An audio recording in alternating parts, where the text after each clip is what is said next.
ഒരു നിയമസഭാ നിയോജക മണ്ഡലത്തിൽ ഒരു ഫുഡ് സേഫ്റ്റി ഓഫീസർ. സംസ്ഥാനത്ത് ആകെയുള്ളത് അതായത് 140 ഫുഡ് സേഫ്റ്റി ഓഫീസർമാർ. സംസ്ഥാനത്തെ എല്ലാ ഹോട്ടലുകളുടെയും ഭക്ഷണത്തിൻ്റെ ഗുണനിലവാരം പരിശോധിക്കാനുള്ള ഭാരിച്ച ഉത്തരവാദിത്തമാണ് ഈ ഉദ്യോഗസ്ഥർക്കുള്ളത്. ഒരു നിയമസഭാ നിയോജക മണ്ഡലത്തിൽ ശരാശരി 10,000 ഭക്ഷണശാലകൾ ഉണ്ടെന്നാണ് കണക്ക്. അതായത് സംസ്ഥാനത്താകെ 14 ലക്ഷത്തോളം ഭക്ഷണശാലകൾ. 140 ഫുഡ് സേഫ്റ്റി ഓഫീസർമാരെ കൊണ്ട് എങ്ങനെ ഇവിടങ്ങളിലെല്ലാം പരിശോധന നടത്താൻ സാധിക്കും?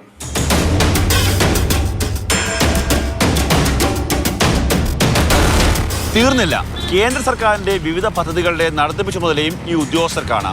വിവിധ പരിശോധനകൾക്കായി എല്ലാ മാസവും കൃത്യമായി 32 സാമ്പിളുകൾ ഇവർ ശേഖരിക്കുകയും ചെയ്യണം.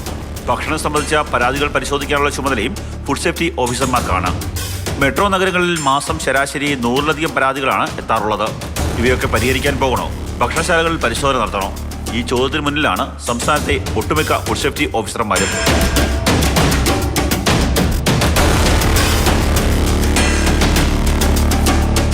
ഭക്ഷ്യസുരക്ഷ സംബന്ധിച്ച് 218 പേജുള്ള വിശദ പ്രവൃത്തി പഠന റിപ്പോർട്ട് സർക്കാരിന്റെ മുന്നിലെത്തിയിട്ട് വർഷം 1 കഴിഞ്ഞു. പഞ്ചായത്ത് അടിസ്ഥാനത്തിൽ ഫുഡ് സേഫ്റ്റി ഓഫീസർമാരെ നിയമിക്കണം, ഫീൽഡ് അസിസ്റ്റന്റ്മാരുടെ എണ്ണം കൂട്ടണം എന്നതടക്കം ഭക്ഷ്യസുരക്ഷാ മേഖലയിലെ പ്രശ്നങ്ങൾ കാര്യകാരണ സഹിതം റിപ്പോർട്ടിൽ പ്രതിപാദിച്ചിട്ടുണ്ട്. എന്നിട്ടും സാമ്പത്തിക പ്രതിസന്ധിയുടെ പേരിൽ റിപ്പോർട്ട് സർക്കാർ ഇതുവരെ പരിഗണിച്ചിട്ട് പോലുമില്ല.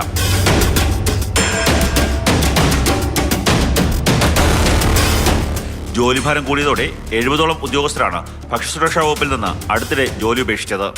ശമ്പളത്തിന്റെയും സ്ഥാനക്കയറ്റത്തിന്റെയും കുറവും ജോലി ഉപേക്ഷിക്കാൻ കാരണമാകുന്നു.